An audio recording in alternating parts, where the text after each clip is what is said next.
hari ini kita langsung saja untuk masuk ke acara yang kita tunggu-tunggu dengan narasumber favorit kita semua tentunya. Dan malam hari ini saya akan membacakan profil singkat dari narasumber kita di malam hari ini. Dr. Reza Valevi, spesialis anak, adalah salah satu dokter spesialis anak di Child Health Department di Rumah Sakit MMC Jakarta dan Rumah Sakit Hermina Kemayoran, dan juga Dr. Reza telah menyelesaikan pendidikan spesialisnya. Tentunya pada tahun 2020 di Universitas Indonesia. Dr. Reza juga aktif sebagai pembicara dan edukator kesehatan di sosial media. Kalau gitu, tanpa berlama-lama, kita sambut bersama. Ini dia Dr. Reza Valevi, spesialis anak. Boleh beri tepuk tangan di tempat masing-masing. Halo Mbak Prisil. Halo dok, selamat malam. Malam. Gimana kabarnya? Alhamdulillah kabar saya baik, dan tentunya malam hari ini juga senang sekali bisa bertemu lagi dengan Dr. Reza. Dan juga malam hari ini tentunya Dr. Reza tidak jemu-jemu untuk memberikan kami ilmu, sharing, dan hari ini merupakan hari yang pertama ya dok ya? Ya benar banget, jadi ini ada rangkaian ya, ada banyak pembicara, kemudian banyak materi juga, menarik banget ya. Ini menurut saya sesuatu yang luar biasa dan inovatif juga nih dari Empati Bayi Sehat. Mudah-mudahan bisa bermanfaat untuk mom semuanya. Oke, kalau begitu tanpa berlama-lama lagi, waktu dan layar kami persilahkan untuk Dr. Reza memaparkan materi di malam hari ini. Silahkan. Baik, Assalamualaikum warahmatullahi wabarakatuh. Apakah slide saya sudah terlihat, Mbak Priscila? Sudah terlihat sangat jelas, dok. Baik, Alhamdulillah ya. Jadi senang banget hari ini. Pertama-tama saya ucapkan dulu terima kasih nih kepada Empati Bayi Sehat yang telah mengundang saya untuk berpartisipasi dalam rangkaian acara ini dan juga bisa sharing dengan mom semuanya ya. Mudah-mudahan nanti informasi yang saya berikan bisa bermanfaat untuk mom semuanya. Dan jangan lupa nanti kalau memang ada yang ingin ditanyakan, silahkan bertanya di kolom chat atau nanti juga ada sesi bertanya langsung ya. Silahkan dimanfaatkan agar kita bisa diskusi. Nah tentunya masing-masing dokter, disclaimer saya dari awal bahwa masing-masing dokter punya pengalaman yang berbeda-beda ya. Kemudian mungkin bahan bacaan yang berbeda-beda gitu. Mungkin antara satu dokter dengan dokter lain ada sedikit atau banyak perbedaan, tapi sebenarnya tujuan yang diinginkan adalah sama gitu ya. Dan panduan kita adalah dari WHO maupun dari Ikatan Dokter Anak Indonesia. Jadi nggak jauh-jauh dari itu ya. Mudah-mudahan materi yang saya sampaikan nanti dapat ditangkap oleh mom semuanya. Dan kalau misalnya saya bicara kecepatan misalnya, silahkan diingatkan di kolom chat ya. Oke, jadi masalah makan pada saat anak empati ini ya, mungkin di sini ada moms yang merasa stres gitu, kok anaknya nggak memakan, kok anaknya GTM gitu ya. Nah, tapi sebenarnya tenang aja, bahwa masalah makan itu nggak hanya terjadi pada bayi ataupun anak moms semuanya. Tapi nyatanya berdasarkan jurnal saya baca, 20-30% anak itu dalam masa kehidupannya pernah mengalami yang namanya kesulitan untuk makan dengan berbagai jenis dan juga derajat kesulitan makannya ya. Nah, namun hanya 1-2% yang mengalami masalah serius hingga berkepanjangan.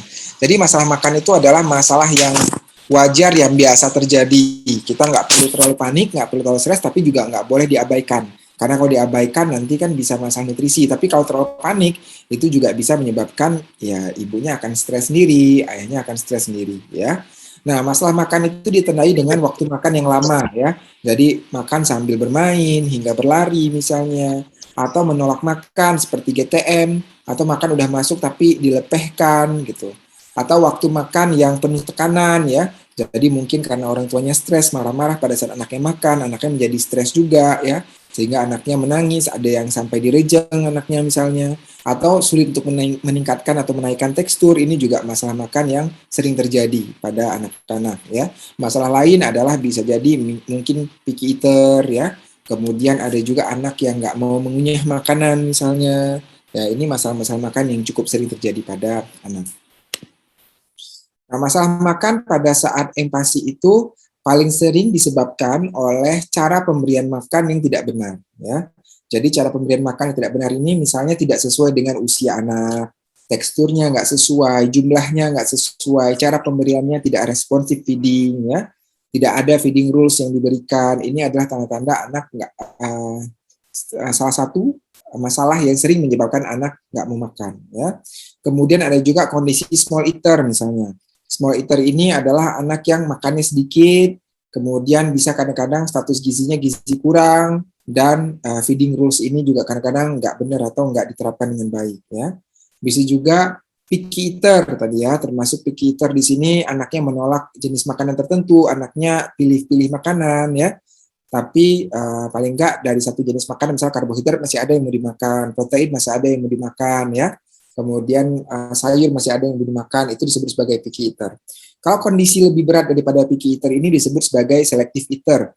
Nah, dia bisa menolak semua jenis makanan dalam kelompok makanan tersebut. Misalnya dia nggak mau makan karbohidrat apapun sama sekali. Nah, itu masuk ke dalam selective eater. Jadi dia lebih berat dibandingkan dengan picky eater ini. Nah, bagaimana pemberian empati saat anak susah makan? Yang pertama adalah kita mesti tahu dulu, apa sih penyebab anak itu nggak mau makan, ya? Apakah mungkin karena dia bosan dengan rasa makanan tersebut, atau mungkin suasana makannya yang dia nggak seneng, misalnya terlalu stressful, gitu ya? Atau mungkin makanannya itu-itu aja sehingga dia bosan, gitu, atau rasanya terlalu tawar, misalnya, bisa menjadi penyebab anak susah makan, ya. Kemudian kita juga perlu menerapkan feeding rules yang benar kepada anak. Nanti akan kita bahas lebih detail ya. Dan yang paling terakhir adalah orang tua perlu bersabar gitu, karena saya mengerti banget gitu ya. Ketika saya dulu anak saya kecil juga saya masih sekolah PPDS ya. Waktu itu betapa lelahnya, kemudian anak kami makan gitu ya. Kadang-kadang orang tua kan terpancing emosinya gitu. Tapi sedapat mungkin kita jangan emosi memberikan makan pada anak. Kalau kita dalam kondisi mungkin kecapean dan lain, coba dialihkan misalnya ke pasangannya atau ke mbaknya atau ke neneknya misalnya untuk gantian ya memberikan makan. Jadi kita nggak sambil emosi. Kadang-kadang orang tua kan juga baper ya, artinya udah buat masakan luar biasa gitu ya dengan segala effortnya, dengan bahan makanan, dengan penuh cinta kasih gitu membuat bahan makanan invasinya, tapi ternyata anaknya nggak mau makan gitu ya, kadang-kadang jadi baper sendiri gitu. Nah ini yang perlu kita hindari ya, jangan sampai anak trauma pada saat dia makan. Kemudian ini GTM ya. GTM itu gerakan tutup mulut. Kalau misalnya bahasa medisnya adalah feeding difficulty. Apa dampak bagi anak? Nah, GTM ini merupakan salah satu tanda anak menolak untuk makan ya, feeding refusal. Nah, gerakan lain dapat berupa kadang-kadang dia mingkem mulutnya, kadang-kadang dia memalingkan kepalanya, kadang-kadang anaknya marah saat diberikan makan, atau udah masuk makannya tapi dilepeh lagi. Ini adalah varian-varian ya dari gerakan tutup mulut ini. Nah, GTM ini dapat disebabkan oleh dua faktor. Yang pertama adalah faktor organik, ya, artinya ada masalah kesehatan tubuh anak yang menyebabkan dia nggak mau makan. Itu adalah faktor organik. Misalnya apakah dia ada infeksi, tumbuh gigi, sariawan lah, atau penyakit-penyakit lain. Yang kedua adalah faktor non-organik. Artinya sebenarnya nggak ada masalah kesehatan tertentu gitu, tapi lebih kepada anaknya mungkin bosan dengan rasa makanannya, atau mungkin bosan dengan suasana makannya, atau mungkin anaknya nggak suka dengan rasa makanannya, bisa aja gitu ya. Nah ini adalah penyebab yang non organik. Atau mungkin tadi cara pemberian makan yang tidak tepat, mungkin dari segi tekstur yang tidak sesuai, ya, feeding rules yang tidak diterapkan misalnya. Nah, di antara kedua penyebab ini sebenarnya yang penyebab paling sering adalah penyebab yang non organik ini, ya. Jadi karena sebenarnya cara pemberian makan tidak tepat, itu sehingga anak mengalami GTM. Gitu. Nah, tapi seringnya orang tua udah panik duluan nih, anaknya makan langsung udah panik gitu. Padahal bisa dulu kita cobakan beberapa hal dulu ya sebelum kita panik. Gitu. Kecuali memang dia ada kondisi-kondisi yang mengharuskan dia harus segera ke dokter misalnya. Ya. Nah, penyebab organik, ya, artinya ada masalah kesehatan tertentu. Ini misalnya tadi tumbuh gigi, atau masalah pada rongga mulut ya, misalnya ada jamur, kemudian ada sisa susu pada mulut bayi, sehingga anaknya itu nggak nyaman dan nggak mau makan gitu ya. Ini sering terjadi. Atau sariawan misalnya pada rongga mulut, itu juga menyebabkan anak nggak mau makan. Atau misalnya ada masalah pencernaan, bisa jadi misalnya dia GERD ya, jadi gastroesophageal reflux namanya, asam lambung naik ke atas, atau dia kolik misalnya ya, nyeri perut pada anak. Atau mungkin ada infeksi misalnya ada infeksi saluran kemih, atau TB misalnya, ini juga bisa menyebabkan anak-anak itu jadi nggak mau makan, atau feeding refusal tadi GTM ya. Cacingan juga bisa menyebabkan anak nggak nafsu makan. Kemudian alergi susu atau alergi makanan itu juga bisa menyebabkan anak rasa nyeri di tenggorokannya sehingga dia nggak mau makan.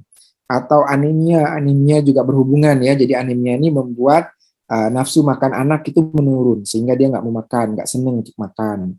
Atau mungkin faktor psikis tadi, trauma makan misalnya, itu juga bisa menyebabkan anak nggak mau makan ya. Nah tentunya kita sebagai orang tua harus tahu juga nih gejala-gejala dari masing-masing masalah makan ini gitu, agar nanti kita bisa mengetahui kapan kita harus mencari pertolongan. Kalau anak tumbuh gigi, coba dilihat deh di rongga mulutnya. Apakah dia ada gigi, cikal bakal gigi yang tumbuh. Anaknya biasanya suka rewel juga, kemudian kadang-kadang demam sumeng-sumeng, kadang-kadang sering banyak liurnya. Ini adalah tanda-tanda anak tumbuh gigi. Ya. Kemudian lihat rongga mulutnya, apakah ada putih-putih di lidahnya, atau ada luka di bagian mulutnya. Ini adalah tanda sariawan ataupun tanda infeksi jamur pada mulutnya. Kemudian lihat apakah dia sering menangis tanpa sebab misalnya ya. Nah, ini tanda-tanda kolik. Atau dia GERD. GERD itu anaknya sering muntah. Muntahnya bisa jadi kadang ada bercak darah gitu ya. Kemudian berat badannya nggak naik dengan baik. Itu tanda-tanda anak mengalami GERD. Emang anak-anak atau bayi bisa mengalami GERD? Jawabannya bisa gitu ya. Tergantung dari jenis makan, posisi pada saat dia makan ya. Itu dapat menyebabkan seorang anak itu mengalami GERD. Apalagi kalau ada faktor keturunan, misalnya keluarganya juga ada riwayat GERD, maka anak akan lebih mudah lagi untuk mengalami GERD. Infeksi lain, misalnya TB ya. TB ini tanda-tandanya apa sih? Anaknya sering demam, sering batuk, ya. Kemudian kadang-kadang ada benjolan di leher, di ketiak, itu tanda-tanda anaknya mengalami TB. TB ini cukup sering juga ya untuk anak di Indonesia dan menjadi salah satu penyebab juga anak berat badan naiknya susah, kemudian juga anaknya nggak mau makan karena nggak nafsu makan. Kenapa? Karena penyakit infeksi itu ya menyebabkan tubuh mengeluarkan zat yang bernama sitokin. Nah, sitokin ini salah satunya dia membuat nafsu makan ini akan turun gitu. Jadi kalau anak mengalami infeksi, baik infeksi akut maupun kronik, maka dia bisa menyebabkan penurunan nafsu makan sehingga dia nggak mau makan. Nah, kalau infeksi saluran kemih, itu tanda-tandanya adalah pipisnya jadi keruh, anaknya menangis pada saat pipis, ya. Kemudian dia bisa demam juga, sering muntah, itu tanda-tanda infeksi saluran kemih. Kalau alergi susu atau makanan, itu tanda-tandanya ada di 3 sistem organ. Jadi bisa jadi di kulit, muncul eksim misalnya, atau biduran. Kemudian bisa jadi di saluran cerna, anaknya sering diare, sering muntah, ya. Ataupun dia bisa juga di saluran nafas, sering pilek, batuk, grok-grok, itu bisa menyebabkan itu adalah tanda-tanda anak alergi yang bisa juga menyebabkan dia menjadi kesulitan makan. Kalau cacingan itu kadang-kadang di awal nggak ada gejala apa-apa, tapi kalau misalnya lama-lama itu bisa menyebabkan anak tampak lemas, tampak pucat, ya. Kadang-kadang anaknya bisa sering diare, sering kembung gitu. Nah, ini adalah tanda-tanda cacingan pada anak yang perlu kita waspadai juga. Nah, kemudian anemia berarti anaknya pucat, nggak konsentrasi. Kemudian kalau anemia berat itu bisa menimbulkan suatu kebiasaan yang disebut sebagai pika. Jadi pika itu adalah kebiasaan anak untuk mengkonsumsi benda-benda yang tidak layak dimakan. Misalnya sering gigit-gigit rambut, kemudian sering gigit-gigit sendok, sering jilat-jilat pagar, sering jilat-jilat kosen pintu misalnya. Jadi benda-benda yang aneh dia suka makan ya, suka kunyah. Nah, itu tanda-tanda pika, itu bisa menjadi tanda-tanda anak kekurangan zat besi ya. Jadi ini kira-kira gejala-gejalanya. Nah, tadi penyebab yang terbanyak adalah non-organik yang kita sebagai orang tua juga perlu mengetahuinya.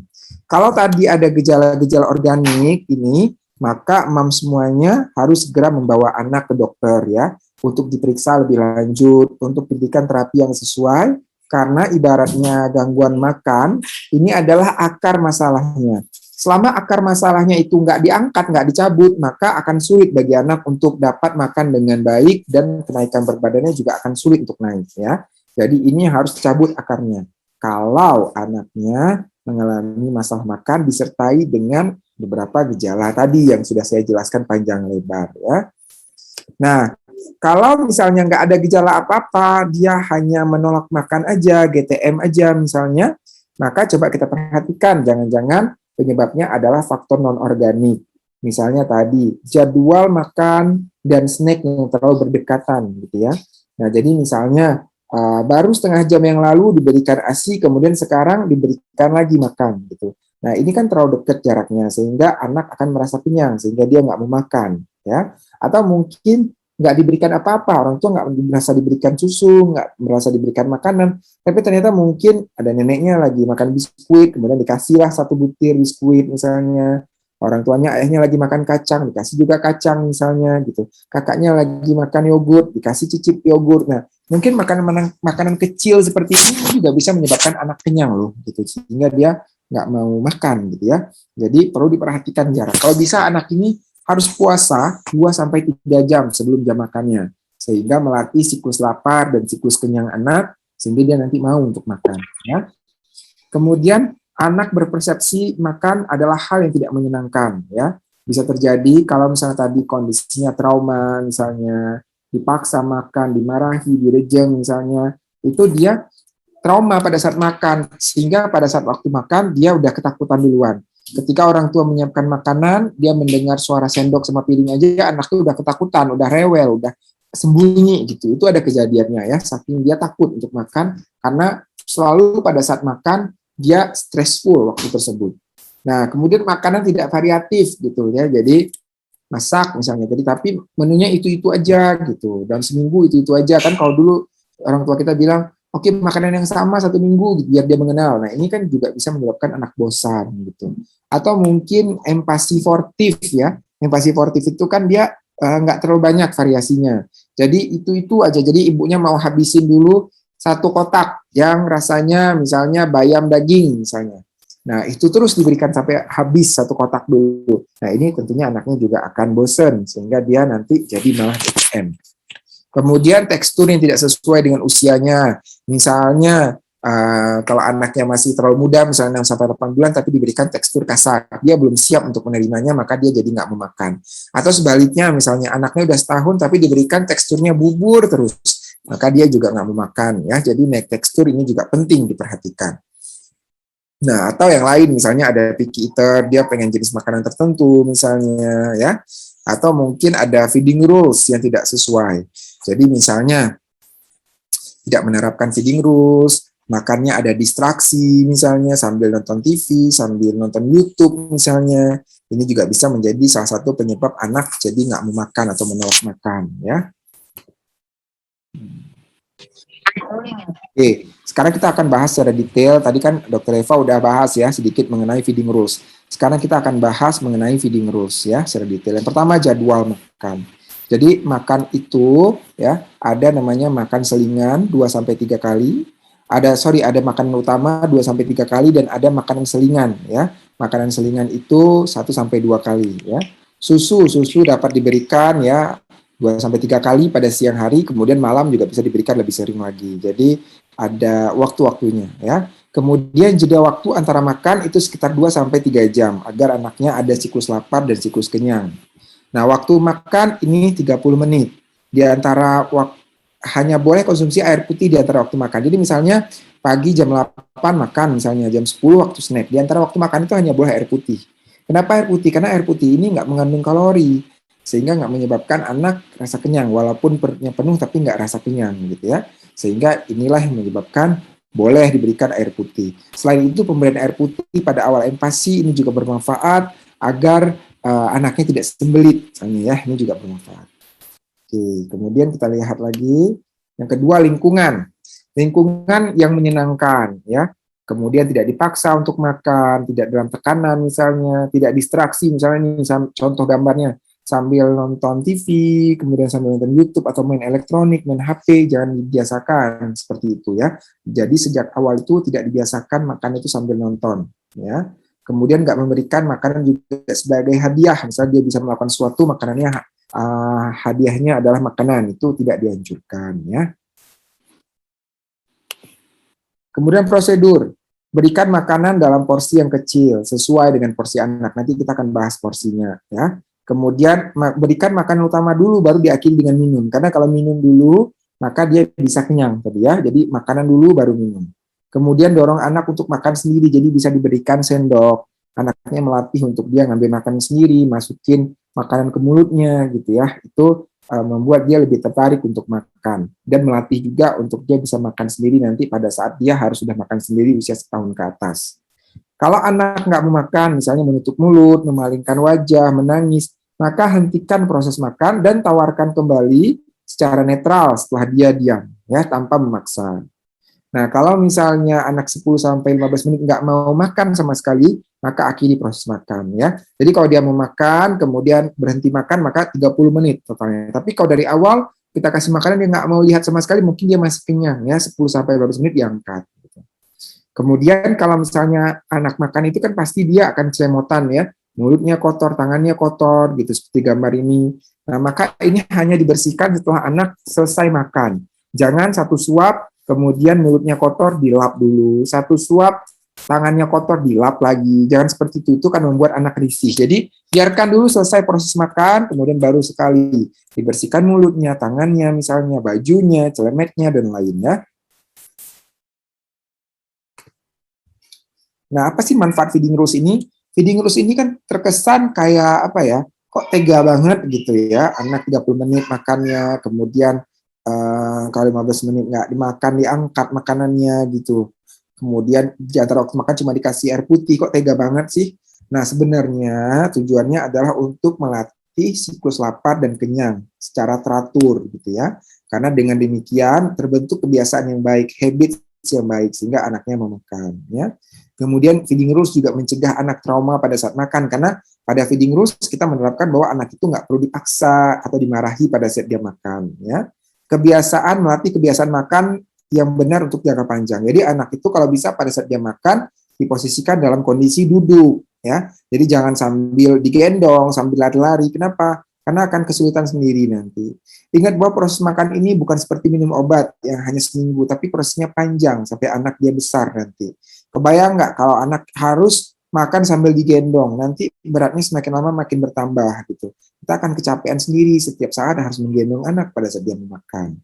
Atau tadi makan anak harus dalam posisi dia sambil lari-lari sambil main. Nah, akan repot sendiri nanti kalau kita perjalanan, kita ke rumah mertua gitu ya, kita ke rumah teman misalnya, atau kita pindah rumah akan repot gitu. Jadi biasakan posisi makan yang netral aja gitu. Dia sambil duduk, nggak terlalu yang menyenangkan gembira banget harus ada musik segala macam balon dan lain, nggak perlu juga. Jadi netral aja, menyenangkan oke, ya. Akan lebih bagus sebenarnya anak itu akan lebih mau kalau dia makan bareng-bareng sama orang tuanya, sama kakaknya misalnya. Jadi pada saat dia makan di meja makan misalnya, kakaknya juga makan, orang tuanya makan, dia akan lebih semangat untuk makan karena dia melihat orang lain makan, kemudian dia juga mau makan.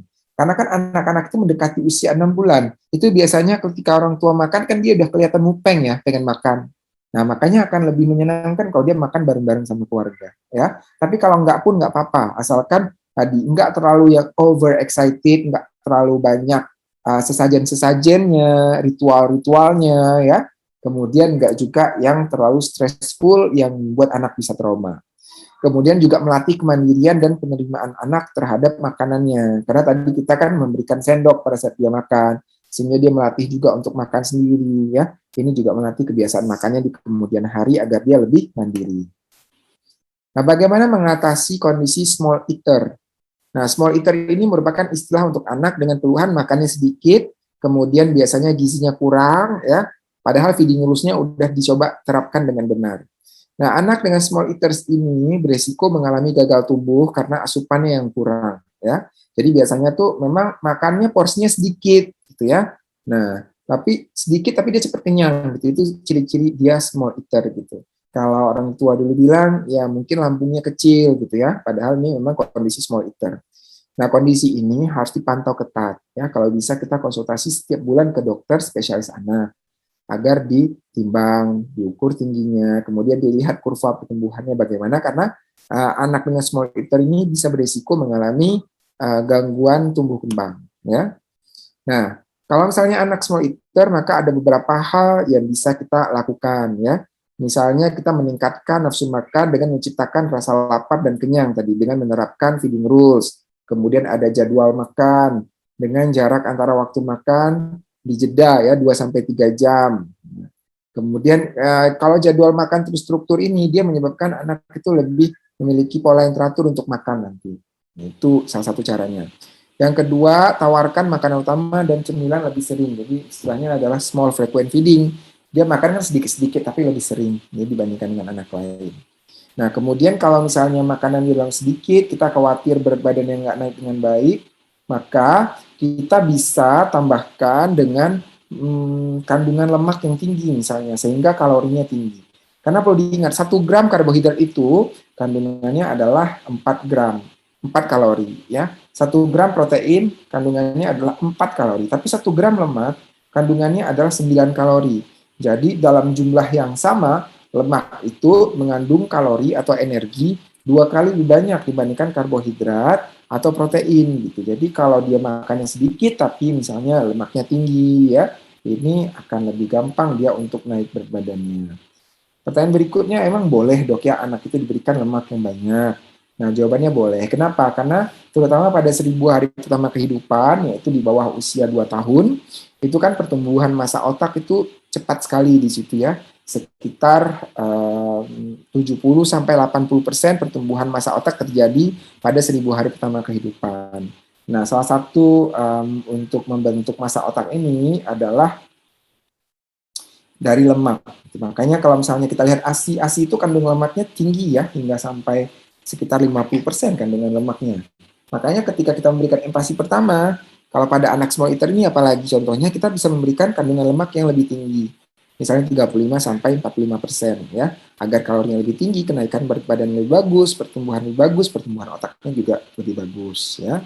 Contohnya ya, menambahkan keju, butter, santan misalnya ya, atau minyak zaitun, minyak kelapa misalnya. Nah, kemudian snacknya juga tinggi kalori, misalnya pancake gitu ya, atau pergedel dengan daging dan keju misalnya. Nah, ini kan tinggi kalori sehingga berat badannya bisa naik lebih baik. Nah, bagaimana cara mengatasi picky atau selective eater?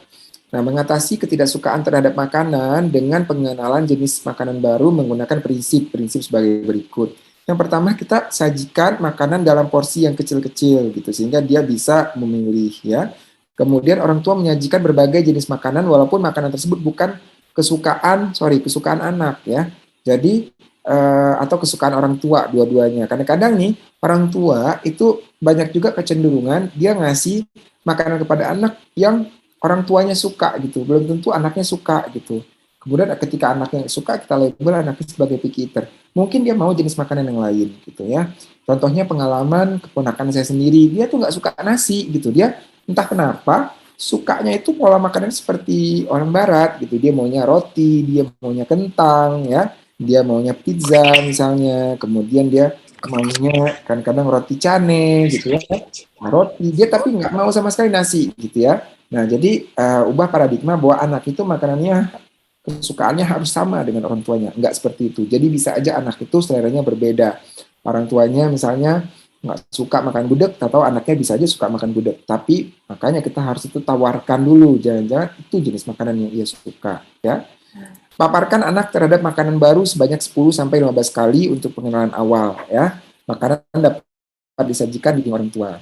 Nah, banyak juga nih orang tua yang menganggap anaknya picky eater kalau baru 2-3 kali diberikan nggak mau. Misalnya baru diberikan brokoli sekali 2 kali nggak mau, oh ini nggak mau nih brokoli, picky eater anaknya.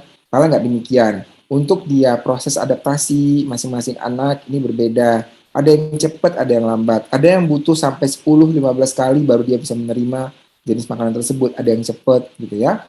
Nah, selain jenis makanan juga tentunya harus divariasikan, misalnya cara memasaknya, cara penyajiannya, ya, di mix and match dengan berbagai jenis makanan lain agar anaknya lebih mau makan. Nah, sajikan makanan di meja pada jarak yang terjangkau oleh anak tanpa menawarkan ke anak. Jadi, biarkan anak nanti dia bisa memilih atau mengambil sendiri makanan yang dia suka pada saat dia merasa dia lapar atau butuh makanan, ya. Kemudian orang tua harus selalu memberikan contoh makan yang menyenangkan tanpa menawarkan makanan sampai anak ketakutan atau sampai anaknya tadi ya sampai dia tertekan, itu jangan sampai seperti itu ya. Biarkan dia melihat sendiri bahwa orang tua itu ketika makan makanan tersebut tuh senang, kayak enak gitu. Jadi kita bikin anaknya dalam tanda kutip ngiler gitu ya. Nah, jadi itu kadang-kadang anak-anak itu kalau bisa kita bikin ngiler seperti itu, dia mau mencoba makan tersebut. Ternyata dia suka, alhamdulillah kan gitu.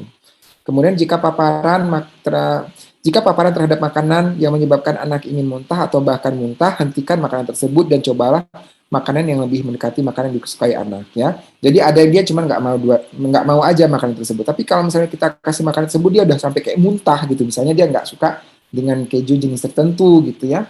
Nah maka itu perlu dihindari. Gitu. Jangan juga dia anaknya udah muntah tetap kita paksain gitu ya. Nah, kemudian kita juga tadi bisa Dr. Eva udah katakan dengan mix and match. Jadi kita campur makanan baru dengan makanan sebelumnya yang dia memang udah dia sukai ya, yang udah reputasinya bagus bagi anak. Misalnya anaknya itu sukanya telur, kita udah tahu dia suka telur gitu ya. Tapi kita sebenarnya pengen memperkenalkan jamur untuk si anak. Maka pertama kita cobakan dulu telur dominan, kita campur dengan sedikit jamur. Lama-lama jamurnya lebih dominan ya, sehingga telurnya lebih sedikit. Nah ini disebut sebagai food chaining. Ya. Tapi tentunya sebenarnya perlu ingat bahwa untuk anak dengan kondisi masalah makan seperti ini, baik picky eater, selective eater, atau anak GTM tadi, itu nggak bisa kita ubah dalam 1-2 hari. Memang butuh waktu, butuh proses, dan butuh kesabaran ya. Jadi kita harus tetap sabar dalam menghadapi gangguan atau masalah makan pada anak. Nah ini rangkuman dari IDAI, Kata Dokter Anak Indonesia ya. Kurang lebih seperti ini kita lihat kalau anak usia 0 sampai 6 bulan maka masih diberikan ASI saja. Sambil kita lihat anak itu apakah tanda-tanda kesiapan untuk menerima ASI sudah ada atau belum ya. Kemudian pada usia 6 sampai 9 bulan maka dapat diberikan dengan tekstur yang halus ya, bisa puree atau mungkin mesh ya, lumat ataupun saring. Nah, lihat di sini bahwa frekuensi dan jumlahnya ditingkatkan secara bertahap. 6 sampai 9 bulan makannya 2 sampai 3 kali, kemudian selingannya 1 sampai 2 kali. Jumlahnya juga baru 3 sendok sampai setengah mangkuk ukuran 250 ml. 9 sampai 12 bulan teksturnya mulai naik menjadi lebih kasar ya. Kemudian udah boleh diberikan finger food ya, makanan yang dapat digenggam sendiri oleh anak. Makannya 3 sampai 4 kali sehari, selingan 1 sampai 2 kali per hari. Selingannya bisa apa? Tadi bisa satu misalnya, bisa roti, bisa kue, bisa puding, bisa biskuit bayi, bisa puree misalnya, boleh ya. Ukurannya untuk usia 9 sampai 12 bulan ini adalah setengah mangkuk.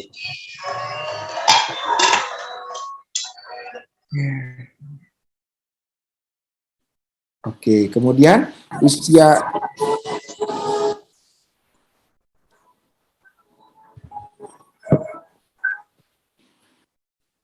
ya, kemudian usia 12 sampai 23 bulan kita lihat di sini dia teksturnya udah lebih kasar lagi, yaitu makanan keluarga dengan lauk dicincang. Makannya 3 sampai 4 kali sehari dan selingan 1 sampai 2 kali sehari. Porsinya juga lebih banyak, yaitu 3/4 sampai 1 mangkuk penuh ukuran 250 ml. Ya, ini untuk anak usia 12 bulan ke atas.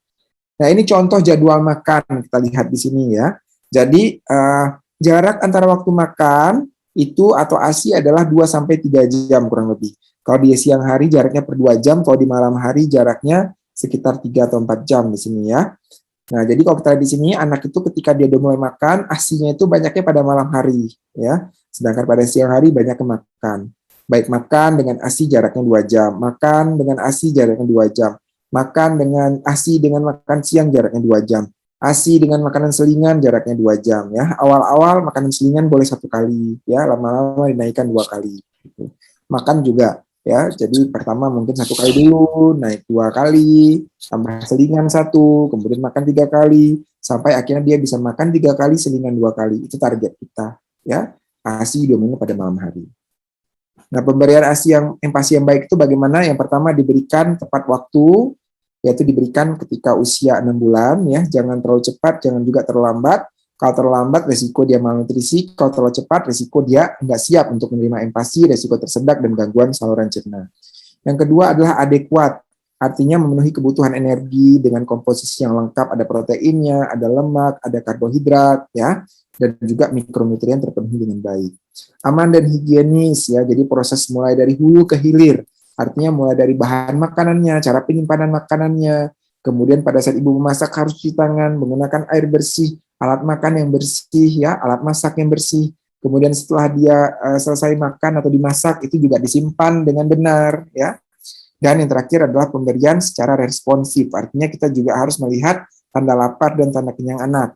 Jangan sampai tadi dokter Eva bilang anaknya baru setengah jam diberikan ASI, kemudian diberikan makanan lagi. Nah ini bukan merupakan contoh responsif feeding karena kita berikan anaknya makan pada saat dia sedang kenyang. Misalnya kita harus melihat tanda lapar dan tanda kenyang anak.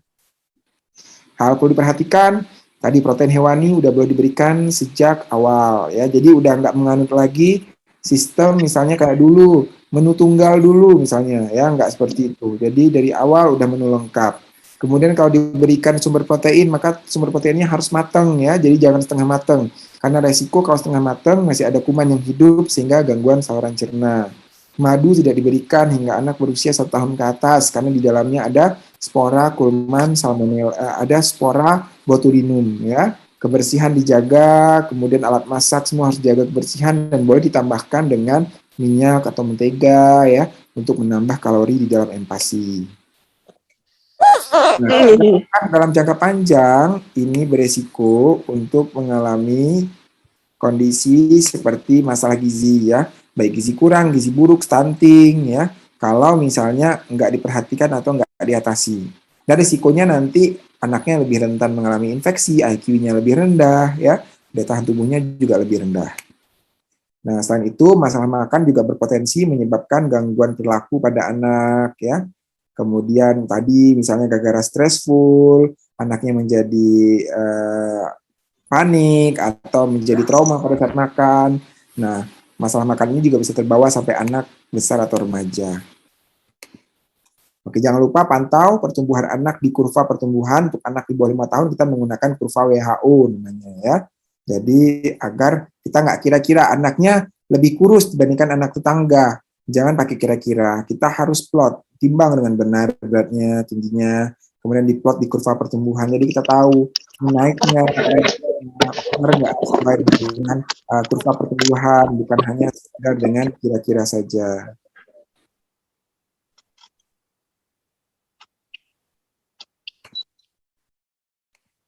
Oke. Nah, ini do and don'ts ya. Do artinya harus dilakukan, sabar, jangan terpancing emosi pada saat anak tidak mau makan. Kemudian kalau dia ada masalah makan, cari tahu penyebabnya apa, apakah tadi faktor organik atau non-organik.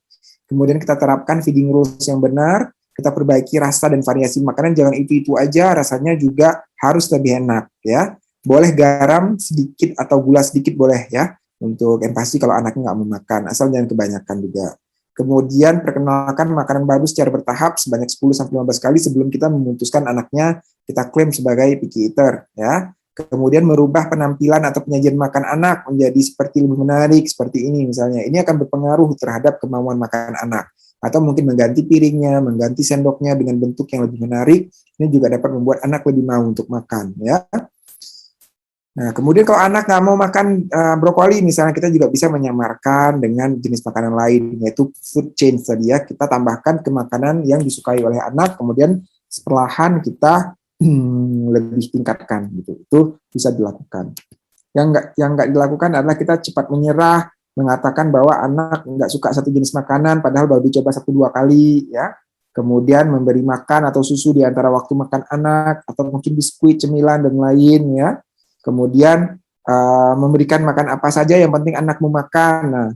Nah, termasuk misalnya anak sukanya manis-manis terus, kemudian diikutin manis terus. Nah, ini jangan seperti itu ya, karena nanti malah dia benar-benar bisa menjadi picky eater, maunya yang makanan yang manis, maunya makanan yang gurih gitu ya. Tetap nutrisi atau gizinya harus diperhatikan, baik makro maupun mikronutrien. Kemudian membiarkan marah misalnya, emosi itu nggak boleh ya. Kemudian membiarkan anak nggak mau makan dalam jangka waktu yang lama itu juga tidak bijak. Sebaiknya kalau anak 2 minggu nggak mau makan, sebaiknya dikonsultasikan ke dokter anak untuk mendapatkan pertolongan yang tepat ya. Seperti itu kurang lebih. Kapan harus ke dokter anak? Kalau ada gejala penyakit tadi, gejala-gejala organik, misal demam, kuning, sering muntah, diare, batuk, kuning ya. Kemudian pucat misalnya, pipisnya keruh misalnya, atau gejala-gejala lain, itu segera bawa anak ke dokter. GTM lebih dari 1 bulan bawa ke dokter ya. Kalau 14 hari udah waspada, 1 bulan harus bawa ke dokter. kemudian udah kita coba perbaiki rasa, variasi, feeding rules, nggak ada perbaikan juga, bawa ke dokter. Kemudian berat badan anaknya nggak naik ya, stagnan atau naik hanya sedikit, itu juga bawa ke dokter ya, agar dokter dapat memeriksa lebih detail, apakah ada problem, apakah ada penyakit tertentu yang menyebabkan anak nggak mau makan. Oke, terima kasih. Oke, malam hari ini kita langsung saja akan masuk ke dalam sesi pertanyaan ya, atau tanya jawab. Jadi saya akan memilih beberapa pertanyaan yang sudah masuk di kolom chat dan nanti setelah itu saya akan langsung saja untuk memilih para penanya yang bisa bertanya langsung kepada Dr. Reza malam hari ini. Kita ke kolom chat dulu, saya akan memilih pertanyaan yang relate dengan materi kita malam hari ini dan tentunya sesuai dengan format yang telah diberikan. Oke, kita mulai dari atas dulu ya. Oke. Pertanyaannya dari Mam Sinta dengan nama babynya Syafiq, usia baby 5 bulan, kemudian berat badannya 7,8 kg, tinggi badan baby 69 cm, jenis kelamin laki-laki. Pertanyaannya, apakah kalau sudah mulai MPASI harus ada tambahan suplemen zat besi, Dok? Silahkan. Ya, bagus banget pertanyaannya ya. Nah, untuk suplementasi zat besi, sebenarnya itu kalau dari Ikatan Dokter Anak Indonesia, rekomendasinya adalah untuk bayi cukup bulan diberikan sejak usia 4 bulan ke atas ya. Dosisnya 2 mg per kilogram berat badan zat besi. Kemudian kalau anaknya prematur itu sampai 2 tahun minimal diberikan ya. Kalau anaknya prematur maka dapat diberikan sejak usia 1 bulan dengan dosisnya 3 mg per kilogram berat badan. Jadi enggak pada saat empasi, justru sebelum empasi 4 bulan itu sudah bisa diberikan zat besi. Oke.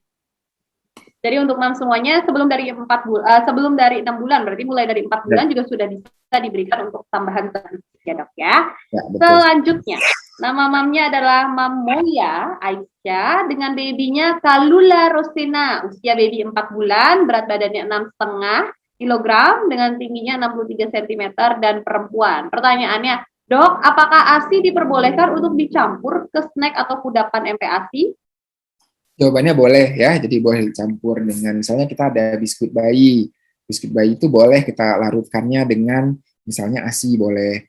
Ataupun mungkin kita mau kasih katakanlah pisang kerok misalnya, pisang keroknya dicampur dengan ASI itu boleh untuk menambah kandungan nutrisi di snack atau makanan kita untuk bayi. Oke.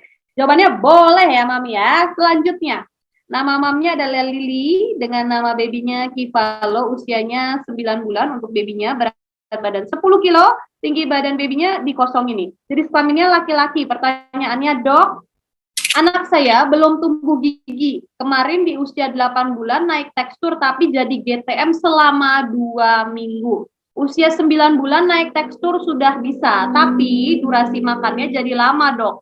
Feeding rules-nya selama ini berjalan baik, tetapi sekarang makannya jadi lama, lebih dari 30 menit. Apakah boleh, Dok? Anaknya sih masih mau mangap-mangap aja, Dok. Oke, jadi kalau misalnya tumbuh gigi itu normalnya pada usia 6 bulan sampai 12 bulan untuk tumbuh gigi pertama ya. Jadi masih bisa ditunggu. Kemudian naik tekstur ini tentunya juga susah gampang, jadi sebaiknya bertahap. Misalnya pagi masih yang halus dulu, siang baru coba yang lebih kasar gitu ya, malam yang halus lagi. Kemudian berapa hari baru naik 2 kali yang kasar, 1 kali yang halus misalnya seperti itu. Jadi secara bertahap. Nah, pada prinsipnya kalau bayinya masih mau makan, nggak apa-apa lebih dari setengah jam. Yang nggak boleh itu adalah kalau misalnya anaknya udah lebih dari setengah jam, kemudian dia sebenarnya udah mau nggak mau makan, udah terdistraksi dengan yang lain gitu ya. Nah, ini baru kita hentikan makan 30 menit. Tapi kalau dia masih mau, masih oke, nggak masalah. Oke, baik. Selanjutnya, terjawab ya, Mam ya, pertanyaannya ya. Selanjutnya dari Mam Endah dengan nama babynya Almaira. Usia babynya 6 bulan 3 minggu, berat badannya 7,2 kilo, tinggi badan baby 68 cm, perempuan. Dok, cek apa yang cocok untuk awal MPASI? Yang kedua, anak saya sedang sembelit, kenapa ya, Dok? Saya memberi makan 3 kali, ngemil 2 kali, menjadi 1 kali karena sembelit. Terima kasih. Ya, oke. Jadi sembelit ini merupakan memang salah satu hal yang cukup sering terjadi pada saat awal pemberian empasi, karena satu, memang proses adaptasi dari saluran cerna. Jadi bayangkan sebelumnya kan dia mendapatkan makanan berupa makanan cair saja, yaitu ASI ya. Kemudian tiba-tiba dia mendapatkan makanan semi solid gitu. Nah, proses adaptasi ini kadang-kadang bisa menyebabkan anak menjadi sembelit, itu yang pertama. Yang kedua, kadang-kadang orang tua lupa bahwa ketika anaknya tuh sudah mulai makan, udah boleh diberikan air putih gitu. Karena apa? Karena frekuensi menyusui kan akan, sehingga kalau nggak diberi air putih akan kekurangan cairan. Makanya anak-anak yang baru mendapatkan empasi itu perlu mendapatkan air putih kurang lebih sekitar 60 sampai 120 mili per harinya gitu ya. Jadi perlu diberikan air putih juga. Misalnya setelah makan diberikan air putih 30 sampai 50 mili. Kemudian setelah dia snack bisa diberikan air putih 30 sampai 50 mili, dengan demikian untuk mencegah anak terjadi sembelit ya. Kemudian kalau udah sembelit, maka kita bisa lakukan pijat pada perutnya juga dari kanan bawah mendatar kemudian ke kiri bawah. Jadi pijat I love you itu juga bisa untuk membantu. Kenapa? Karena kalau anak itu BAB-nya nggak lancar ya, dikatakan sembelit itu kalau kurang dari 2 kali per minggu, maka perutnya itu akan rasa penuh karena BAB-nya nggak lancar. Sehingga itu kadang-kadang menyebabkan anaknya berasa begah, berasa kenyang, sehingga nggak mau makan. Jadi itu berpengaruh terhadap kemauan makan anak. Ya. Jadi tadi intinya naik tekstur itu secara bertahap. Kemudian kalau misalnya dia ada sembelit, maka kita harus berikan pertolongan tadi dengan minum yang cukup, kemudian dipijat perut. Kalau nggak membaik juga, maka sebaiknya ke dokter, karena mungkin perlu diberikan obat-obatan pencahar, gitu ya. Berbahaya nggak dok obat pencahar? Sebagian besar jenis obat pencahar itu dia nggak diserap, dia hanya lewat aja di saluran cerna. Jadi sebenarnya aman aja diberikan, asalkan dosisnya sesuai. Jadi sebaiknya diberikan oleh dokter, gitu, jangan diberikan sendiri. Itu kurang lebih. Oke, baik. Terjawab untuk Mams, semangat ya. Kita lanjutkan lagi ke pertanyaan dari Mam Indri. Mam Indri Fitriani, nama babynya Muhammad Elvin, usianya 4 bulan, berat badannya 7 kilo, tingginya 63 cm, laki-laki. Pertanyaannya adalah, apakah ada pengelompokan makanan tertentu untuk usia MPASI, misal 6 sampai dengan 8 bulan dok harus ABCD, kemudian 8 sampai 10 bulan harus D, E, F, dan seterusnya, atau asalkan makanannya baby friendly boleh diberikan saja sesuai tekstur? Ya benar, jadi makanannya boleh apa aja, yang penting sebervariasi mungkin ya.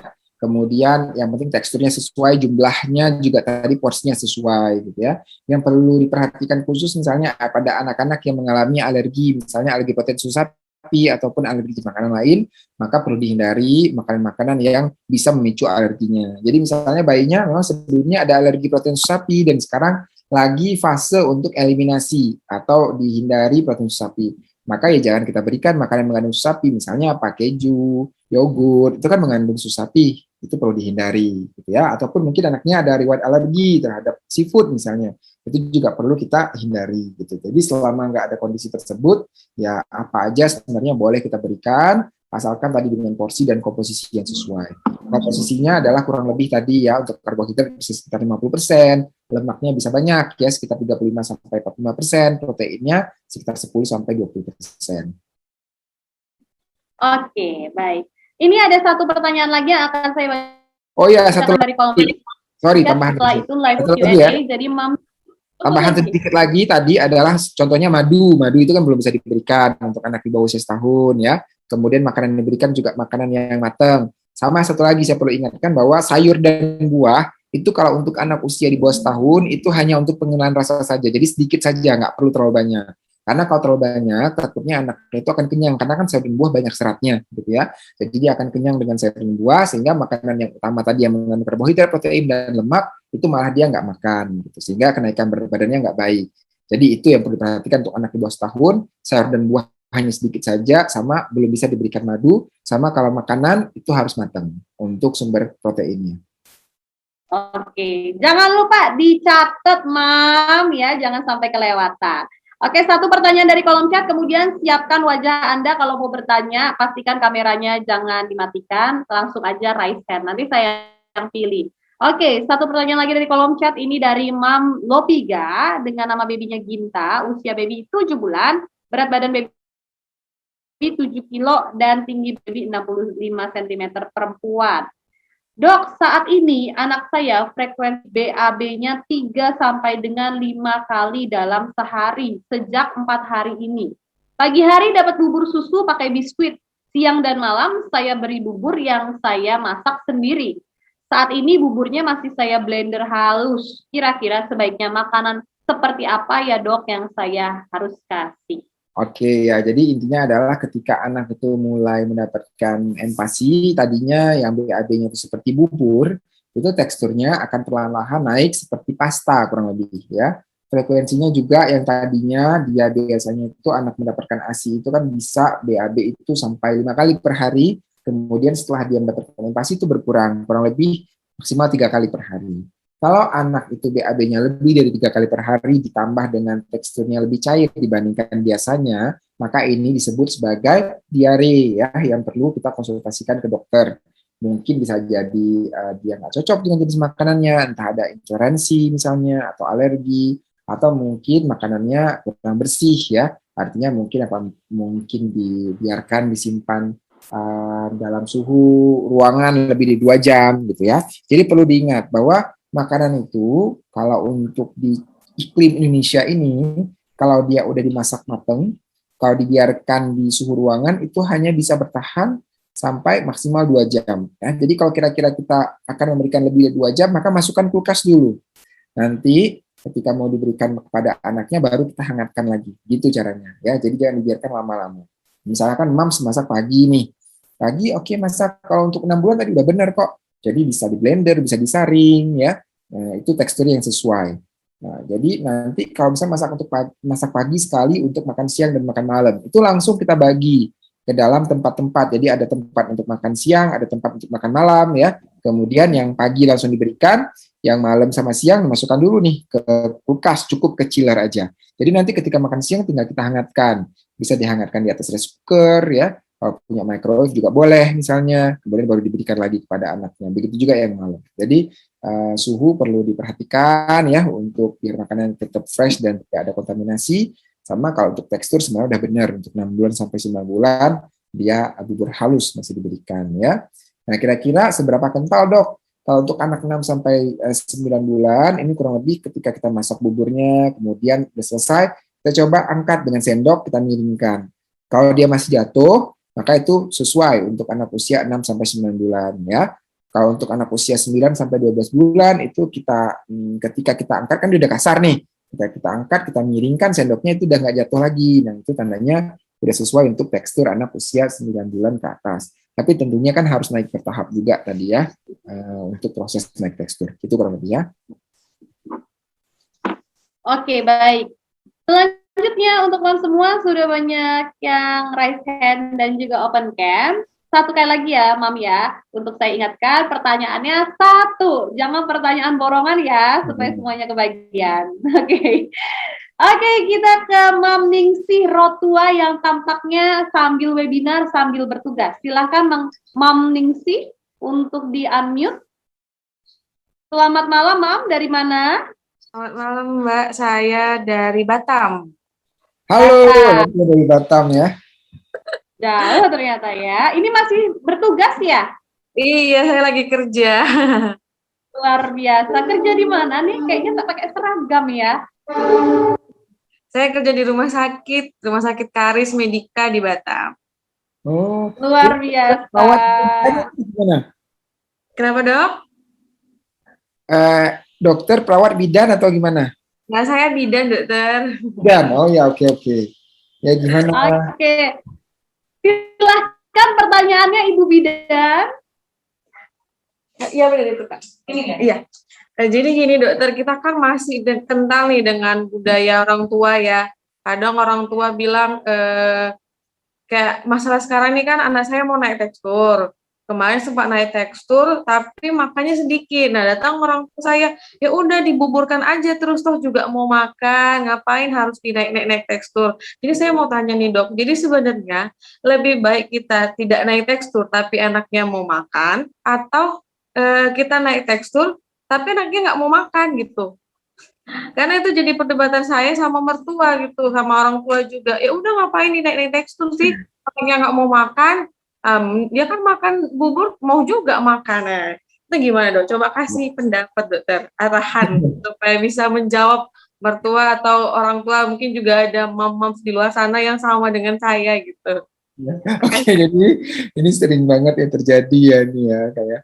Jadi karena memang saya kan mengisi kelas ini cukup sering gitu, dan selalu ya setiap saya mengisi kelas itu ada loh problem sama mertua, sama orang tua gitu, selalu ada problem. Jadi memang ya gimana, karena kita kan memang kebudayaan Indonesia ya pasti masih lekat gitu dengan ada pengaruh dari mertua, orang tua gitu. Ini masih mending nih masalah tekstur. Ada juga dulu sebelumnya yang itu anaknya maunya pertama makan pisang doang gitu ya, itu ada juga seperti itu gitu.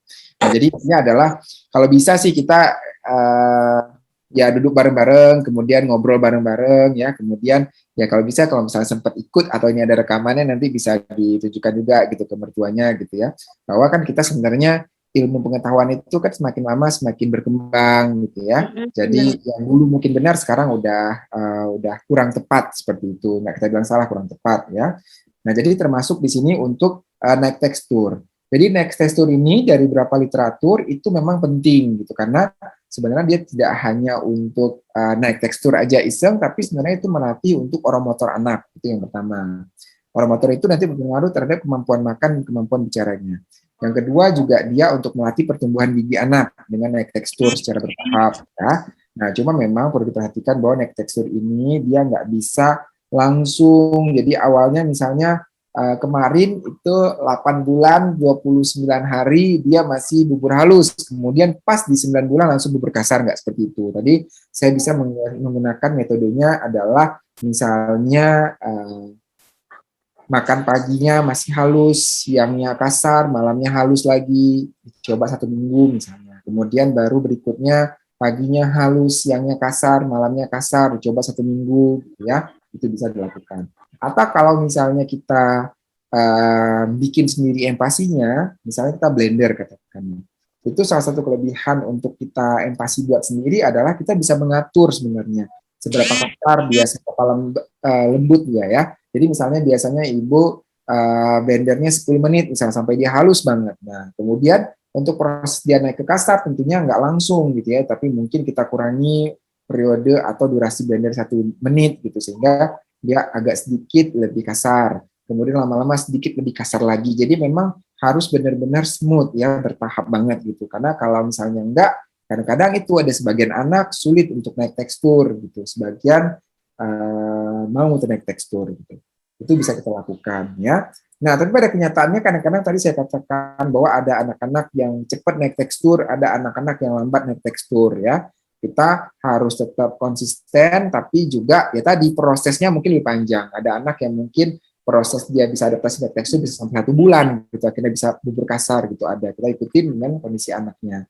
Tapi yang jelas kita jangan maju mundur ya, jadi tetap maju, tapi tadi dengan cara yang lebih smooth, itu kurang lebih ya. Jadi tetap maju, naik tekstur, tapi lebih smooth. Kapan pada saat dia naik tekstur, kapan sih dia boleh kita turunkan kembali teksturnya?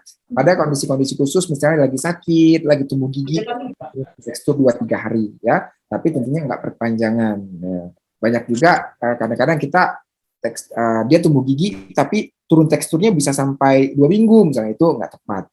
Jadi gitu kurang lebih caranya ya, harus secara bertahap. Kemudian juga kita juga melihat kondisi anaknya, karena masing-masing anak memiliki penerimaan yang berbeda-beda terhadap kenaikan tekstur ini. Tapi intinya dia tetap penting untuk satu hormotor dan pertumbuhan gigi anak. Ini seperti itu. Oke, dokter. Terima kasih, dokter. Sama-sama.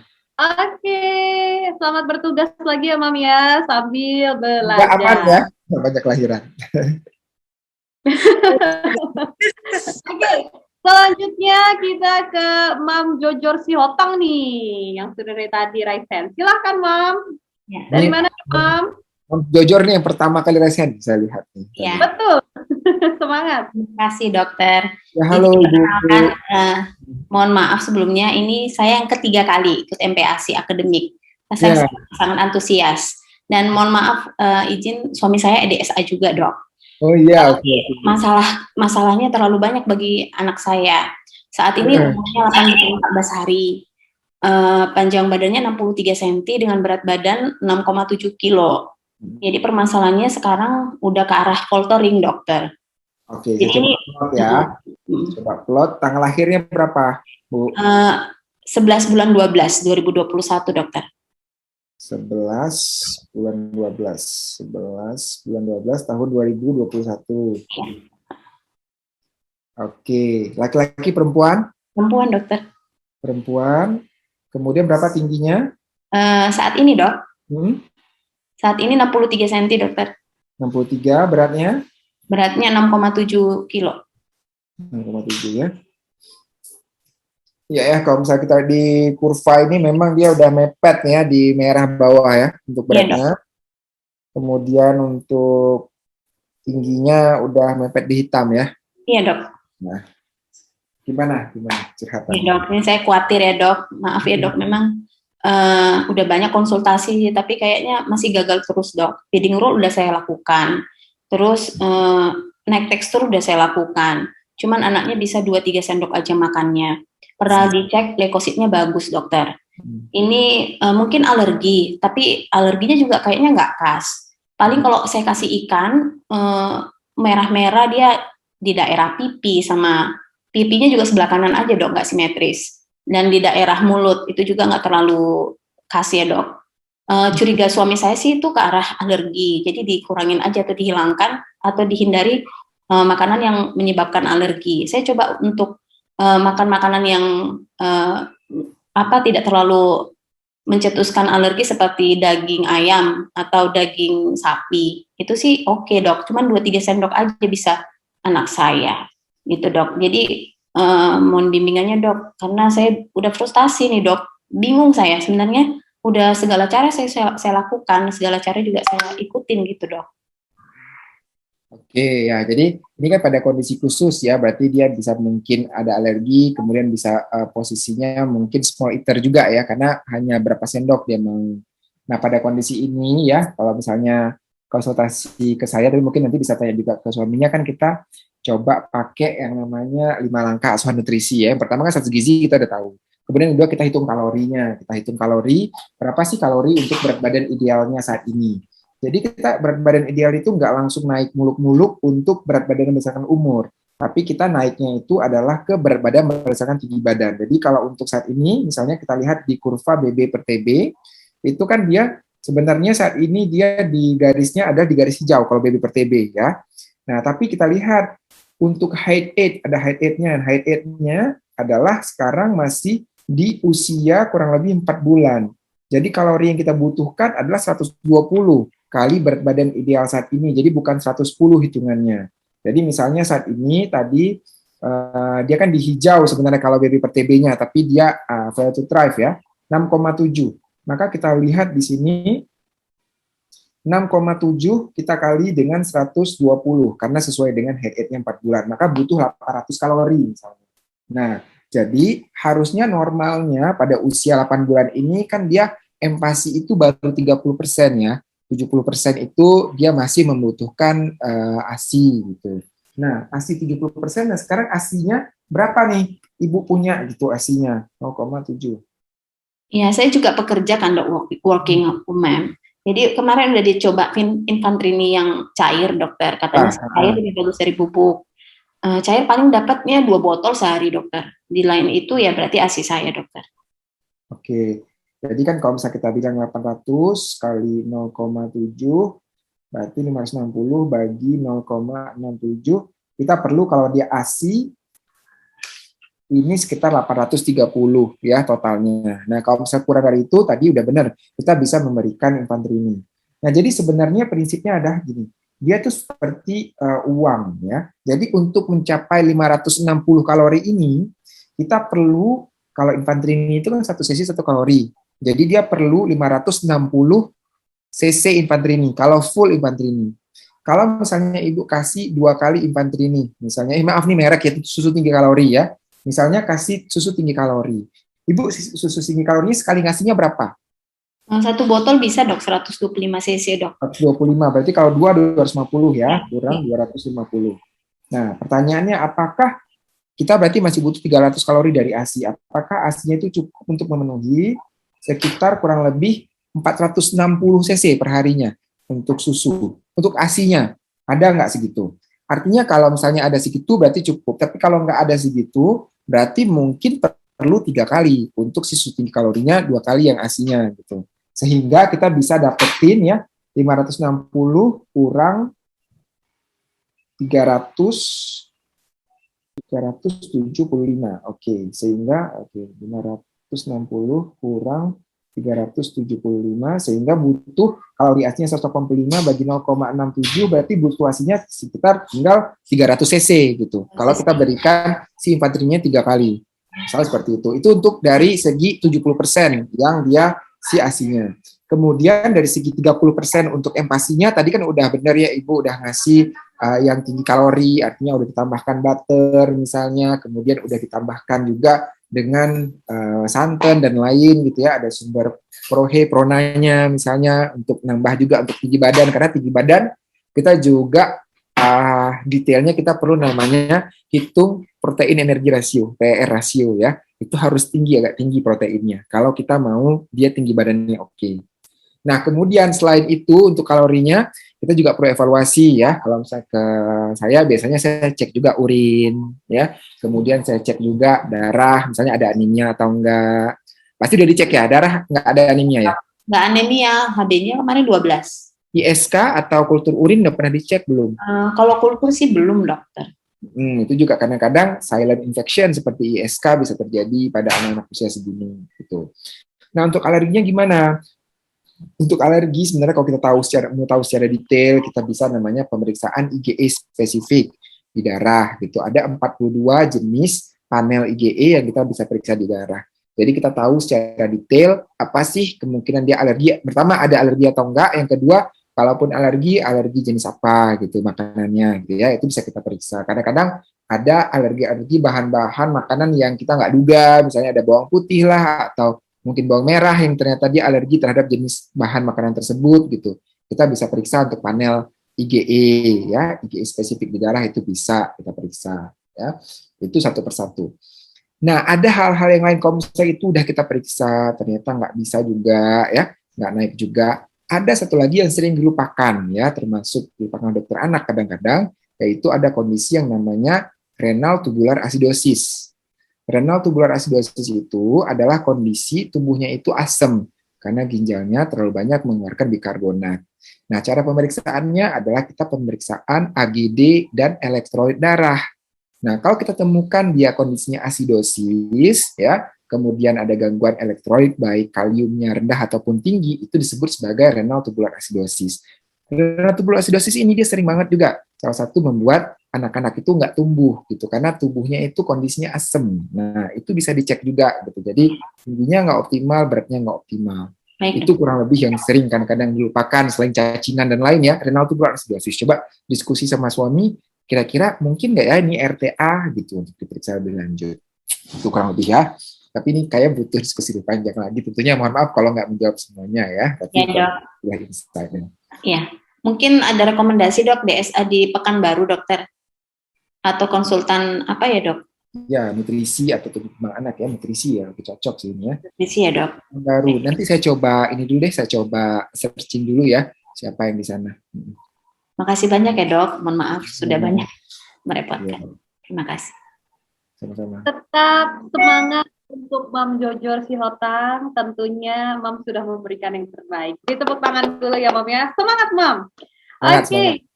Selanjutnya, ini tadi ada yang langsung japri ke saya. Mam, boleh nggak saya tanya tapi tanpa membuka kamera karena sedang mengasihi ya, lagi menyusui. Boleh. Kalau begitu silahkan karena ini tugas negara ya, sangat-sangat penting jadi nggak apa-apa. Silakan untuk Mam Asami untuk di-unmute ya.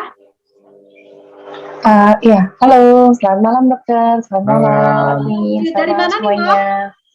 Dari Tangerang Selatan, Ciputat. Ya, silakan pertanyaannya, Mam. Iya, mau tanya Dokter Reza, anakku usianya 16 bulan, terus BB-nya itu kemarin 7,4, sempat diare juga 2 hari. Nah, habis itu, tapi aku belum ada mau ke desa lanjutan dari BPJS, cuma besok baru mau ke sana kan. Nah, yang mau aku tanyakan, ini kan anakku kan 16 bulan perempuan, itu berat badannya 7,4, gimana Tanggal lahir berapa? gizi kurang. Tanggal lahir Lahirnya berapa? 20 April 2021. 20 April. Mm-mm. 21, anak perempuan ya. Berapa beratnya? Iya, perempuan. 7,4. Tinggi? Tingginya 74. 74 ya. Oke. Pertanyaannya apa? Pertanyaannya, dia kan udah termasuk gizi kurang nih, Dok. Terus kan Iya, dia benar. ada riwayat Kurang. untuk kontak ayahnya kan kemarin kan ada tumor paru. Terus kemarin ada di dokter, sekarang lagi ada lagi pengobatan. Nah, kemungkinan tuh kemarin sih disarankan untuk tes mantuk. Nggak punya. Sebentar. Ya, kelihatan banget, Dok. Iya, jadi kan ada riwayat untuk kontak sama penderita TB kan berarti itu. Iya. Cuman aku belum ada lanjutan ke DSA, baru besok mau ke Sari Asih. Nah, kira-kira yang perlu diperhatikan nanti yang aku harus tanyakan ke DSA itu gimana, Dok? Terus kayak dia kan udah gizi kurang nih, dan aku gimana untuk menghadapinya? Untuk menghadapi anakku. Nah, dia termasuk small eater sih sebenarnya. Jadi dia makan itu porsinya sedikit gitu. Dan aku emang feeding rules-nya memang belum berjalan dengan baik sih sebenarnya. Jadi once dia tuh bangun jam 8:30 gitu kan. Terus aku kasih sarapan dia tuh 9:30 jam 9. Terus dia main. Habis itu pas makan siang tidur, dia masih mau nyusu sama aku kan. Terus jadi maksudnya untuk feeding rules-nya emang masih berantakan sih, Dok, emang bener. Yeah. Terus tapi yang aku jadi worry kan ada kontak dengan TB. Aku takutnya kenapa-napa juga sih sama anakku juga. Jadi yang perlu diperhatikan nanti pas ketika ke DSA, apa yang harus ditanyakan, apakah sama dengan ibu yang sebelumnya tuh yang dari Pekanbaru atau gimana, Dok? Terima kasih banyak. Oke, ya. Jadi kalau tadi kan udah gizi kurang ya. Kalau gizi kurang kita juga harus cari tahu penyebabnya apa gitu. Salah satunya memang TB. Walaupun kita nggak bisa kacamata kuda. Kadang-kadang kan kita kacamata kuda ini udah TB aja gitu. Padahal mungkin ada hal-hal lain. Kalau untuk TB, tadi kan benar dokternya mau lakukan tes mantuk ya. Kemudian TB itu kita punya namanya scoring untuk TB. Scoring TB itu ya 6 atau lebih itu dikatakan sebagai TB secara klinis. 6 itu apa? Yang pertama sering demam, kedua sering batuk, yang ketiga teraba benjolan di leher, di ketiak misalnya lebih dari 1, ukuran lebih dari 1,5 cm ya. Kemudian selanjutnya ada kontak TB misalnya. Kontak TB itu nilainya udah 3. Kalau bapaknya BTA-nya positif itu udah 3 skornya. Kemudian nanti minta di ronsen juga. Kalau ronsennya sugestif TB, maka dapat lagi skor 1. Sama gizi ya, kalau gizi kurang skornya 1. Jadi kalau misalnya bapaknya itu positif TB udah 3, kemudian gizinya kurang sekarang udah 1, udah 4 ya. Kemudian nanti kalau dia mantuksnya positif ditambah 2 ya sama ronsen ya. Jadi kalau memang udah lebih dari 6 ke atas skornya, maka memang ini udah perlu mendapatkan terapi TB ya selama 6 bulan. Nggak perlu khawatir, kebanyakan anak-anak kalau memang dia TB, confirm setelah dapat obat TB biasanya 2 bulan itu naik berat badannya biasanya ya. Nah, tapi tetap tadi hal-hal seperti infeksi saluran kemih, cacingan ya itu juga perlu diperhatikan, alergi ada atau enggak, atau just anemia misalnya, coba diperiksa juga darahnya. Anemia itu bisa juga karena kekurangan zat besi atau mungkin karena penyakit kronik bisa menyebabkan dia anemia. Karena kalau anak-anak yang mengalami anemia itu, dia mempengaruhi ada namanya hormon grelin di dalam tubuh anak. Hormon grelin itu dia berfungsi untuk mengatur nafsu makan. Jadi anak-anak anemia dia nggak nafsu makan, jadi small eater. Mesti mengatur nafsu makan. Betul. Jadi kita harus lihat juga kondisi lain seperti anemia tadi ya, bahwa dia memang kita suspek oke, tapi jangan kacamata kuda, kita harus melihat hal yang lain juga. Karena tugas itu adalah memperbaiki di feeding rules-nya tadi ya. Jadi coba tadi yang nanti saat ini dibagiin bahkan ke peserta semua kan ya, slide tadi ya. Slide akan dibagikan. Coba lihat ada waktu-waktunya. Ya. Saya bersyukur juga, misalnya saya seorang ayah dan punya anak gitu ya. Saya juga pernah melakukan proses seperti ini, di mana saya akhirnya buat jam-jam makan, saya tempel di kulkas agar mbaknya itu untuk melihat jam makannya. Karena kadang-kadang memang pada kondisi anaknya berat perlu dilihat santai gitu ya. Tapi kalau memang ternyata dia seperti udah kurang sudah kurang, maka kita perlu melakukan feeding rules ini lebih ketat. Artinya dia mau makan nanti itu urusan lain, tapi tugas kita adalah menawari dia makan pada waktu-waktu tersebut. Jadi saya pernah bikin feeding rules ini, jam 8 dia harus minum ASI, jam ini dia makan, jam 10 dia snack, jam 12 saya sempat tempel sampai ke kulkas gitu, karena kan saya dan istri kerja kebetulan kan gitu, Mbak yang di rumah. Kita sampai melakukan itu gitu untuk biar anak saya lebih teratur gitu. Nah itu kan salah satu usaha yang bisa kita lakukan tentunya gitu ya. Karena kan ibaratnya gimana mau naik kalau yang masuk juga sedikit. Kalau kita berbicara untuk berat badan ini, kita selalu saya menganalogikannya dengan neraca ya. Neraca itu adalah ada yang masuk, kemudian ada yang keluar. Jadi bisa jadi berat badannya itu nggak naik karena yang masuk sedikit. Bisa jadi yang masuk udah cukup, tapi pengeluarannya terlalu banyak, misalkan karena infeksi ya, anaknya terlalu aktif misalnya gitu. Itu pengeluarannya banyak, jadi nggak naik jadi berat badan juga ya. Jadi harusnya kita perbaiki yang di sini, neraca sebelah kanan untuk masuknya, dan kita perbaiki akarnya juga kalau ternyata dia ada TB ataupun penyakit yang lain yang bisa menyebabkan dia mengalami anemia gitu. Nah, kompleks tentunya, makanya perlu bantuan untuk DSA kalau udah sampai mengalami gizi kurang seperti ini. Semoga menjawab ya, Ibu ya. Oke, baik. Selanjutnya, ini silakan untuk Mam Pita. Silakan Mam untuk di-unmute dan langsung saja pertanyaannya. Halo, selamat malam semuanya. Ya. Dokter, anak saya ketika 7 bulan itu dinyatakan fimosis, terus habis itu saya terus kita kan harus sunat ya dok ya. Nah semenjak sunat itu anak saya jadi nggak tahu karena sunat nggak tahu gimana jadi GTM dan berat badannya itu seret banget. Biasanya tuh bagus gitu dok. Misalkan dia tuh setiap bulan tuh 1 kilo setengah naiknya, tiba-tiba setelah sunat itu tiba-tiba nggak mau GTM berat dan sekarang sih agak mending sih, tapi jadi kayak makannya tuh kayak sedikit-sedikit gitu loh dok. Saya juga baca waktu itu ada hubungannya sunat dan pertumbuhan gitu, jadi terganggu. Tapi saya lihat juga katanya mitos doang, tapi kok anak saya jadi terganggu. Saya udah coba ke dokter, saya cek, katanya sih nggak kenapa-napa dok, tapi kayak saya kurang puas gitu dok, karena berat tinggi badannya juga jadi nggak naik gitu dok 1 bulan ini. Sampai berapa lama saya harus khawatir ya dok ya, apa 1 bulan oke, atau tunggu bulan depan gitu dok. Terima kasih dokter. Oke, sama-sama ya. Jadi kalau misalnya kita lihat, anaknya cowok apa cewek, Bu? Oh, sorry, laki-laki. Laki-laki, sunat ya. Oke, jadi gini, ini saya memperlihatkan bahwa ada namanya tabel weight increment, yaitu tabel kenaikan berat badan pada anak. Coba saya share di sini deh ya, biar kita lihat bareng-bareng. Oh, berat badannya itu 8,280 sekarang ini, tinggi badannya 70, dan pada usia 7 bulan itu dia sudah mulai merangkak sama kayak berdiri gitu dok, mau jalan udah berdiri gitu, dan jadi mungkin juga dari situ tuh dia jadi kayak pengen main terus gitu dok, nggak mau makan, makannya sedikit sekali. Yang mana ini? Oke. Nah jadi saya ingin memperlihatkan di sini bahwa ini adalah tabel normal kenaikan berat badan anak laki-laki ya, anak perempuan juga ada sendiri. Nah yang perlu kita lihat adalah di angka 50 TH ini adalah persentil 50, artinya kenaikan rata-rata normal untuk seorang anak ya. Nah kita lihat di sini, pada saat usia 0 sampai 1 bulan itu kenaikan banyak ya, 1023. Usia 1 bulan sampai 2 bulan itu kenaikan rata-rata anak adalah 1200 ya.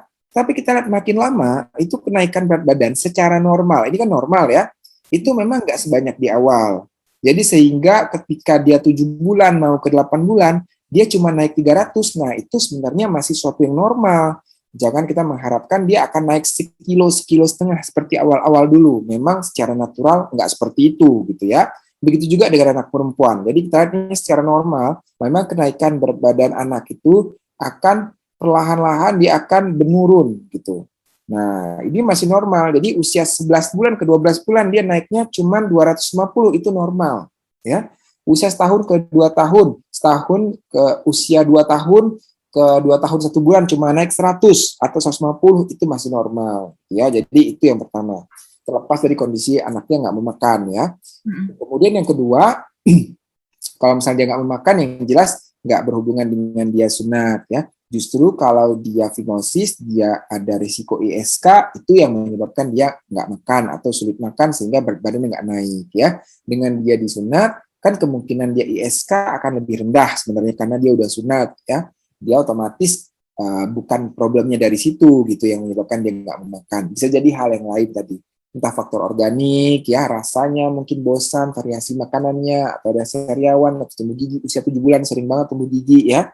Kemudian bisa juga tadi mungkin ada hal-hal yang lain, misalnya kalau tadi saya ibaratkan neraca tadi, ya, ada yang masuk, ada yang keluar, kalau masuknya itu kurang, atau anaknya jadi belajar berdiri usia segini gitu, sehingga dia aktif banget misalnya, bolak-balik terus gitu, ya. Nah, ini bisa juga energinya yang keluar banyak gitu, sehingga berat badannya sulit naik, sehingga asupannya harus ditambah lagi, ya. Nah, untuk usia segini jangan lupa dia masih membutuhkan ASI, atau kalau nggak ada ASI susu misalnya, ya, agar dia berat badannya naik. Kadang-kadang kan kita banyak yang fokusnya ke makan aja, padahal kan untuk usia di bawah 9 bulan proporsi makan untuk kalori hariannya itu hanya 30%. Dia masih 70%-nya itu adalah dari ASI atau susu, ya. Jadi perlu kita perhatikan juga apakah dia cukup nggak nih pemberian ASI-nya. Untuk ini kurang lebih ASI itu sekitar 5-6 kali, Bu, diberikan dengan jumlahnya sekitar 150 sampai 180 cc biasanya usia segini kalau untuk anak laki-laki, ya. Jadi itu juga perlu diperhatikan. Mohon maaf dok, saya formula 180 5 kali, ya. Tapi kalau dia nggak mau makan nggak apa-apa dok, lebih banyak susu aja gitu. Ya, jadi tadi 70% dia adalah masih susu, ya. 30% makan, jadi makannya belum perlu terlalu banyak sebenarnya pada usia ini, ya. Kemudian yang penting ada tadi, ada jeda juga, Bu, antara dia diberikan susu dengan diberikan makan. Tadi jedanya sekitar 2-3 jam. Jadi kalau misalnya, ini saya balikin lagi ke jadwal makan tadi, ya. Balikin lagi ke jadwal makan.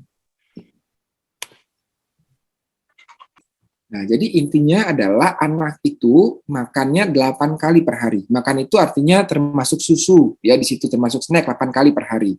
Ketika di jam tersebut kita memberikan makan, maka itu mengomit si susunya. Jadi susunya nggak perlu diberikan. Tapi kalau ketika jam tersebut dia nggak makan, maka susu gitu, ya. Jadi dipilih aja. Oke. Kita lihat, saya perlihatkan contohnya, ya. Kan rata-rata sebelumnya ketika dia mendapatkan susu kan dia pasti 8 kali per hari, ya, kurang lebih kita berikan itu.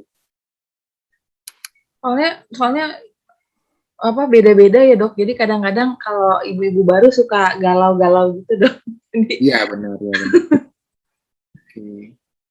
Nah ini lagi-lagi, ya, kita lihat jadwal makan nih. Jadi kalau misalnya sekarang usia 7 bulan kurang lebih, ya kita coba ikutin untuk jadwal makan ini kurang lebih.